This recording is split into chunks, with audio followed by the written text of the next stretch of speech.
All right, foodies and fearless adventurers, get ready for a wild ride into the culinary wilderness of Alaska and Canada.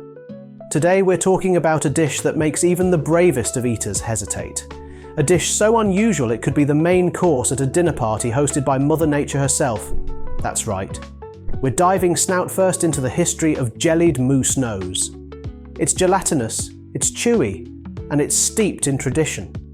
You might call it the northern answer to head cheese, if you dare call it anything at all.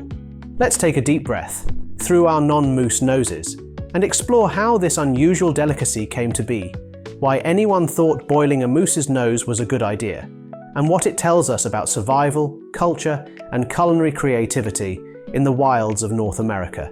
Section 1. Moose, the MVP of the North. First, let's talk about the moose. These majestic beasts are the true MVPs of the North. Towering up to 7 feet tall at the shoulder and tipping the scales at over 1,500 pounds. They're basically nature's SUV with antlers. For centuries, Indigenous peoples and settlers in Alaska and Canada relied on moose for survival. Moose meat provided sustenance during brutal winters, their hides became clothing or shelter, and their antlers. Tools, decorations, you name it. But here's the thing about traditional subsistence living. Waste wasn't an option. When you live in a place where the nearest grocery store is a 3-day sled ride away, you eat everything. Yes, even the nose. And thus, jellied moose nose was born. But before you start imagining this as some bizarre prehistoric accident, let's get into how this dish actually came to be. Section 2. A nose for survival. For the Indigenous peoples of Alaska and northern Canada, the moose's nose wasn't just a random byproduct, it was a valuable source of nutrients. The nose is packed with collagen and fat, two things you definitely want in your diet when temperatures drop below freezing for weeks on end. The process of preparing a moose nose may seem a bit, well, unorthodox to modern sensibility. First, the nose is removed from the moose. Then comes the hairy part, literally. The nose is boiled and scraped to remove all the hair, because no one likes their jellied moose nose with a side of fur. Once cleaned, it's boiled again, this time with onions, garlic and spices to flavour it. The result? A gelatinous wobbly dish that looks like it could star in its own sci-fi movie. But for the people who created this dish, it wasn't about aesthetics. It was about survival and making the most of every part of the animal. Section 3. Moose nose meets modern palates. Fast forward to today. While jellied moose nose isn't exactly flying off the shelves of Alaskan supermarkets, it still holds a place in the culinary traditions of the North. Indigenous communities continue to prepare it for special occasions as a nod to their cultural heritage and as a way of honouring the resourcefulness of their ancestors. In some areas, the dish has even gained a kind of cult status. Adventurous eaters and culinary tourists flock to northern food festivals to get a taste of this gelatinous wonder. It's like the Alaskan version of Fear Factor, only without the cash prize. But let's be honest, jellied moose nose isn't for everyone. Its unique texture, part chewy cartilage, part wobbly jelly, can be a bit of a challenge. And the flavour? Mildly gamey, heavily dependent on the spices used in the broth and, well, distinct. Yet for those brave enough to try it, it's a badge of honour, a story to tell at dinner parties for years to come. Section 4. Cultural significance. More than just a dish. Jellied moose nose isn't just a weird food, it's a window into the cultures that created it. For Indigenous peoples, the dish represents a deep respect for the land and its resources.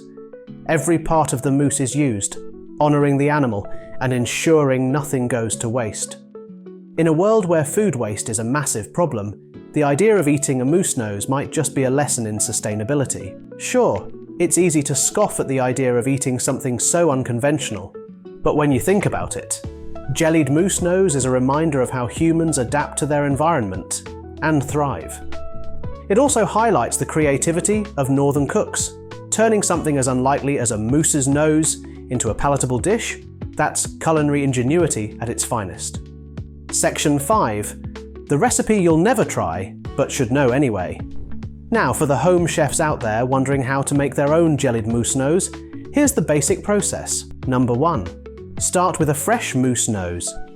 Easier said than done unless you live near a hunting lodge or an extremely niche butcher. Number 2. Boil it to remove the hair. This step is critical unless you want your guests running for the hills. Number 3. Simmer it with your favourite broth ingredients: garlic, onions, peppercorns, bay leaves, and maybe a splash of vinegar. Number 4. Let it cool, slice it into pieces, and pour the strained broth over the slices. As it cools, the collagen from the nose will naturally form a jelly-like texture. Number 5. Chill it in the fridge and serve cold. Voila! A dish that's sure to be the centerpiece of your next potluck, or at least the punchline. Section 6. The science of gelatine. Why moose nose turns to jelly. Let's pause for a moment to geek out over the science behind jellied moose nose. Why does a moose's nose, of all things, transform into a quivering, jiggly masterpiece after cooking? The answer lies in one magical ingredient: collagen. Collagen is a protein found in connective tissues like skin, tendons, and, you guessed it, noses. In the case of a moose, the nose is a treasure trove of collagen, surrounded by fatty tissue and cartilage. When the nose is simmered for hours, this collagen breaks down into gelatin, creating that signature wobbly texture that's both the charm and the challenge of jellied moose nose. But it's not just about the wobble. Gelatin has some pretty impressive properties. It acts as a natural thickener, binding the broth together into a smooth, glassy gel as it cools. In fact, this same process is why your grandma's chicken soup sets into a jelly-like consistency in the fridge, or why Jell-O jiggles at your family potluck. The real magic happens during the simmering process. As the moose nose cooks, the heat breaks down the collagen fibers into smaller proteins that dissolve in the liquid. Once the dish cools, these proteins tangle up and trap water molecules, forming a semi-solid gel. Think of it as a deliciously bizarre science experiment, except instead of a lab, you're in a northern kitchen, and your test subject is a giant snout. What makes moose nose particularly ideal for this process is its high cartilage content. Cartilage is like collagen on steroids, meaning it provides even more gelatin per square inch. This is why, when prepared correctly, jellied moose nose can achieve a texture that's firm yet springy, like the culinary equivalent of a memory foam mattress. Section 7. Blending cultures. How moose nose became a delicacy. The origins of jellied moose nose are rooted in the traditions of Indigenous peoples and early settlers in Alaska and northern Canada. These communities lived in harsh environments where survival often depended on maximizing every part of an animal. The dish exemplifies a resourceful, nose-to-tail approach to cooking, where nothing was wasted. For many Indigenous groups, the moose was a cornerstone of survival, providing food, clothing, tools, and even cultural symbolism. While the meat of the moose was used for sustenance, the less obvious parts, like the nose, were not discarded. The fatty and gelatinous properties of the nose made it a valuable source of nutrients, especially during long, frigid winters, when food options were scarce. The preparation of moose nose into a jellied form reflects traditional methods of preserving and enhancing food for long-term use, especially in climates where refrigeration didn't exist. When European settlers arrived in northern Canada and Alaska, they adopted many indigenous practices, including using every part of the animal. Settlers brought with them techniques like boiling and seasoning meats to create hearty dishes. This likely influenced the way jellied moose nose is prepared today, with additional flavours such as garlic, onions, and spices being incorporated into the boiling process. The concept of turning collagen-rich parts of animals into gelatinous dishes wasn't unique to the Arctic. Similar techniques were common in European cuisines, such as head cheese in Germany or aspics in France. It's possible that these culinary traditions merged with indigenous practices to create the modern version of jellied moose nose. Section 8. Why do we love weird foods? So, why does jellied moose nose continue to intrigue us? Part of it is the sheer novelty. There's something irresistible about a food that pushes the boundaries of what we think is normal. But it's also about connection. Foods like this tie us to a place, a people, and a history. Jellied moose nose isn't just a quirky dish from the north. It's a story of survival, ingenuity, and respect for nature. It's a reminder that food is about more than just taste.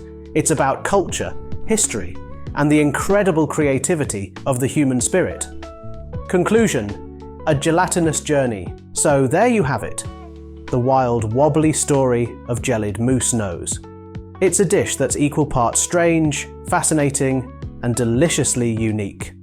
Whether you're brave enough to try it, or just enjoy the story. From the comfort of your couch, one thing is clear: this northern delicacy has earned its place in the annals of culinary history. Don't forget to like, comment, and subscribe for more strange food stories from around the globe. What's the weirdest thing you've ever eaten? Let us know in the comments below.